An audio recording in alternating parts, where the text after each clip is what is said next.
ভারতের পশ্চিমবঙ্গ রাজ্যের মালদা জেলার প্রাচীন আদিনা মসজিদে গত রবিবার হঠাৎ করেই পুজোর আয়োজন করেন হিন্দু সাধু হিরণ্ময় গম্ভী। সেই ভিডিও ভাইরাল হয়। এই প্রাচীন মসজিদ কয়েক বছর ধরেই হিন্দুত্ববাদীদের একাংশ দাবি করতে শুরু। আদিনা মসজিদ আসলে আদিনাথ মন্দির ভেঙে তৈরি হয়েছিল, যদিও কোনো ঐতিহাসিকের লেখাতে ওই তথ্য পাওয়া যায় না।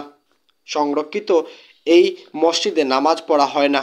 হিন্দু সাধুর পুজোর করার পর থেকে সামাজিক মাধ্যমে গত 3 দিন ধরে আলোচনায় উঠে এসেছে আদিনা মসজিদের নাম। যে ভিডিওটি ভাইরাল হয় সেখানে দেখা যাচ্ছে যে বাঙালি সাধু হিরণ্ময় গম্ভী আদিনা মসজিদ চত্বরে হিন্দু রীতি মেনে পুজো করছেন এবং এক ব্যক্তি তাকে বাধা দিচ্ছেন। দুই তরফে তুমুল কথা কাটাকাটি হচ্ছে। নতুন করে নামাজ পড়া বা সেখানে পূজা দেওয়া আইন বিরুদ্ধ।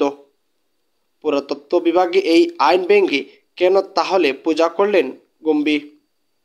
এই প্রশ্নের জবাবে তিনি বলেন, এটা সনাতনী সম্পদ।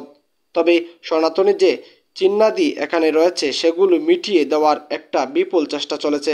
আমাদের একটাই উদ্দেশ্য, যাতে আমরা ওই সনাতনী সম্পদকে পুনরুদ্ধার করতে পারি।